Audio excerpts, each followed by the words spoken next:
شب برات میں یہ کام کیوں کر رہے ہو؟ یہ تو کرسمس سے مشابہت ہے. عیسائیوں کی رات کو دیکھا نہیں, 12 بجے کے بعد وہ ایسے بنے ٹھنے کرسمس میں پھر رہے ہوتے ہیں. مسلمان تو صبح صبح آتا ہے نہا دھو کے عید پڑھنے کے لیے. وہ تہوار مسلمانوں کا دن میں ہوتا ہے, راتوں میں مسلمانوں کی خوشیوں کے تہوار نہیں ہوتے. تو پھر جس طرح نبی نے جو عمل کیا اس طرح کیا جائے گا نا. نبی صلی اللہ علیہ وسلم اکیلے گئے تھے, اندھیرے میں گئے تھے, آپ جتھوں کی شکل میں پتیاں لگا کے جاتے ہو وہاں پہ, تو یہ تو سنت تھوڑی ہے. اور پھر اس رات حلوے بنانا. حلوے کیوں بناتے ہیں؟ کہ بھئی یہ تہوار ہے. تو خوب سمجھ لو مسلمانوں کے تہوار راتوں میں نہیں ہوتے, راتوں میں غیر مسلموں کے تہوار ہوتے ہیں. تو اگر کوئی عبادت کرنا چاہے تو امید ہے اللہ کی رحمت سے اس کو اس رات شب برات کے بارے میں کہ اس میں قرآن نازل ہوا تھا, تو وہ بھی قرآن کیا کہہ رہا ہے, لیلۃ القدر میں ہم نے نازل کیا ہے. تو وہ کمزور بات ہے شب برات میں قرآن کا نازل ہونا. اگرچہ علماء نے تعویلات کی ہیں کہ آسمان دنیا پہ آیا, اور لیکن کیا ضرورت ہے قرآن کے مقابلے میں جب کوئی صحیح حدیث بھی نہیں ہے.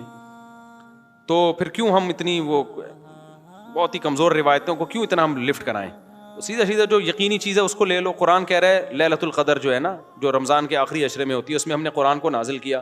تو سال بھر کے فیصلے بھی کب ہوتے ہیں؟ شب برات میں نہیں ہوتے, بلکہ رمضان کے آخری عشرے میں ہوتے ہیں. جو لیلۃ القدر ہے اس کی ویلیو ہے لیلۃ القدر, وہ خاندانی رات ہے.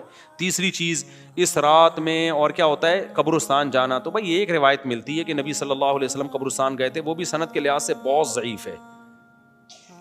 تو اس سے شرعی مسئلہ ثابت نہیں ہوتا, قبرستان جانے کی فضیلت ثابت نہیں ہوتی. اور اگر کسی نے اس روایت پر عمل کرنا ہی ہے کمزور ہونے کے باوجود, تو پھر جس طرح نبی نے جو عمل کیا اس طرح کیا جائے گا نا. نبی صلی اللہ علیہ وسلم اکیلے گئے تھے, اندھیرے میں گئے تھے, آپ جتھوں کی شکل میں پتیاں لگا کے جاتے ہو وہاں پہ, تو یہ تو سنت تھوڑی ہے. اور تیسری بات, اگر یہ عمل سنت ہوتا تو صحابہ تو کرتے ہیں نا. کسی ایک صحابی سے بھی ثابت نہیں اس رات میں قبرستان گئے ہوں. یہ کیسی سنت ہے جس پہ صحابہ کو سمجھ میں ہی نہیں آئی؟ اس لیے اس رات قبرستان جانا سنت نہیں ہے. سمجھ رہے ہو؟ اچھا میرے بھائی, چوتھی چیز ہے. چوتھی چیز کیا ہے میرے بھائی؟ چوتھی چیز ہے روزہ رکھنا. بھی کسی صحیح حدیث سے 15 شعبان کا روزہ ثابت نہیں ہے. بعض لوگ کہتے ہیں فضائل میں ضعیف حدیثیں بھی چلتی ہیں. فضائل میں ضعیف حدیث چلتی ہے جب صحیح حدیث سے فضیلت ثابت ہو, تو اس کو مزید آپ ویلیو بڑھانے کے لیے ضعیف روایت بھی بیان کر سکتے ہیں. لیکن بہرحال یہ اختلافی مسئلہ ہے, تو ہماری رائے یہی ہے کہ ثابت نہیں ہے تو اس کو سنت نہیں سمجھنا چاہیے. اچھا اب آ رہا ہوں عبادت کی طرف. اور پھر اس رات حلوے بنانا. حلوے کیوں بناتے ہیں؟ کہ بھئی یہ تہوار ہے. تو خوب سمجھ لو مسلمانوں کے تہوار راتوں میں نہیں ہوتے, راتوں میں غیر مسلموں کے تہوار ہوتے ہیں. مسلمان کے تہوار ہمیشہ صبح کے ٹائم پہ ہوتے ہیں, راتیں مسلمانوں کی تہوار والی نہیں ہوتی. اس میں ایک لاجک بھی ہے کہ رات کو تہوار میں گناہ کا خطرہ زیادہ ہوتا ہے, شراب کباب کی طرف دماغ ذہن جاتا ہے. تو راتیں عبادتوں کی ہوتی ہیں, تہواروں کی نہیں ہوتی. اور پھر میرے بھائی ایک اور چیز ہے, کیا ہے اور کیا ہوتا ہے؟ پٹاخے. تو وہ تو تہواروں کی خوشی کے پٹاخے ہوتے ہیں, تو وہ تو ویسے اسلام میں جائز نہیں ہے. اور کیا ہے بھائی؟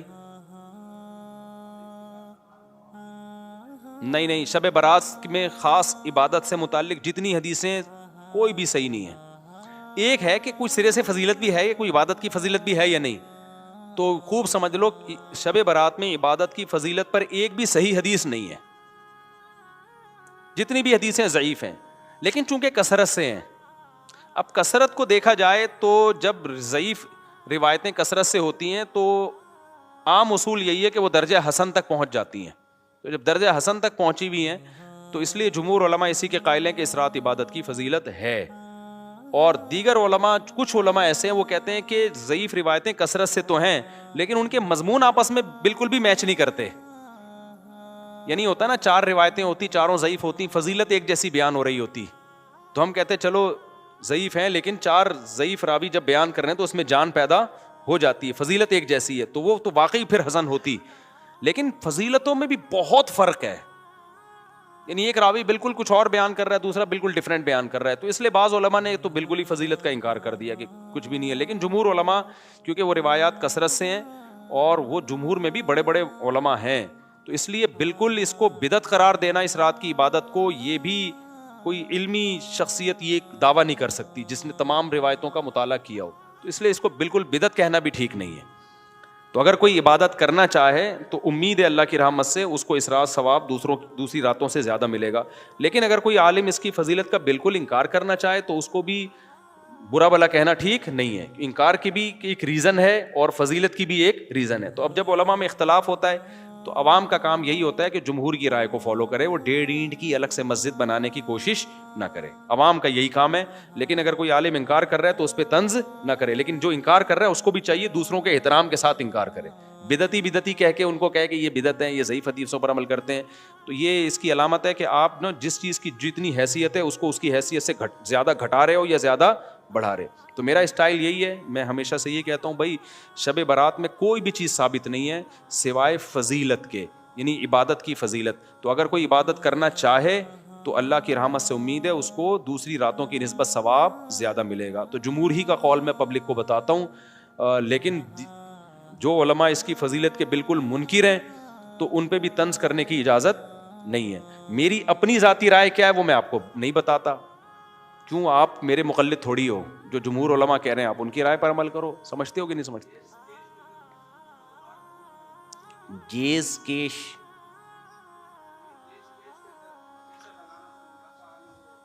ہاں تو کیش میں پیسہ لگاتے ہیں, منافع کیسے آتا ہے اس میں؟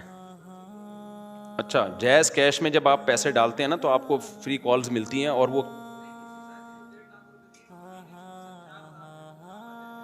کس بات کا منافع دے رہا ہے وہ؟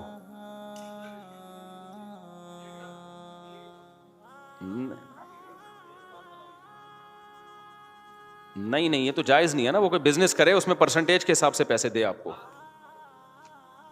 وہ 4,000 نہیں دیتے, وہ کال کے ڈسکاؤنٹ دیتے ہیں. بھائی وہ کال پہ وہ آپ کو جو کالز دیتے ہیں وہ سستی کالز دے دیتے ہیں اگر آپ ایڈوانس میں پیسے جمع کرا دیں تو. یہ تو جائز ہے, لیکن کیش رقم اگر آ رہی ہے نا ہاتھ میں 1.5 لاکھ کے بدلے میں تو وہ جائز نہیں ہے. سمجھ رہے ہو؟ تو یہ شب برات سمجھ میں آ گئی کہ نہیں آ گئی؟ اچھا, یہ ویسے بھی ایک بات شریعت کا مزاج ذہن میں رکھو, جس رات کی بہت زیادہ فضیلت ہوتی ہے نا یا جس ٹائم کی, تو شریعت کی عادت یہ ہے کہ اس میں احتمال ڈال دیتی ہے. جیسے لیلۃ القدر قرآن و سنت سے بہت بڑی فضیلت ہے نا, تو اللہ نے اس میں اختلاف ڈال دیا کہ 27ویں کی ہے یا 23ویں کی ہے یا 21ویں. اس میں بڑی حکمتیں ہیں, کیونکہ اس رات گناہ کی برائی بھی بہت زیادہ بڑھ جاتی ہے. تو اب پتہ بھی ہے کہ لیلۃ القدر ہے, پھر گناہ کرو گے خطرہ ہوتا ہے اللہ کا عذاب ہے, تو اللہ نے کیا کر دیا اس میں, اور کنفیوژن ڈال دی تھوڑی سی کہ بھائی یہ تلاش کریں, یقین نہ ہو. تو یہ عادت اللہ, جیسے جمعے کے دن ایک وقت ایسا ہوتا ہے جس میں دعا رد نہیں ہوتی, تو وہ اس دعا میں اللہ نے اختلاف ڈال دیا. کچھ کہہ رہے ہیں عصر کے بعد ہے, کچھ کہہ رہے ہیں خطبوں کے درمیان ہے, کچھ کہہ رہے ہیں فلاں وقت میں. تو یہ شریعت کا مزاج ہے.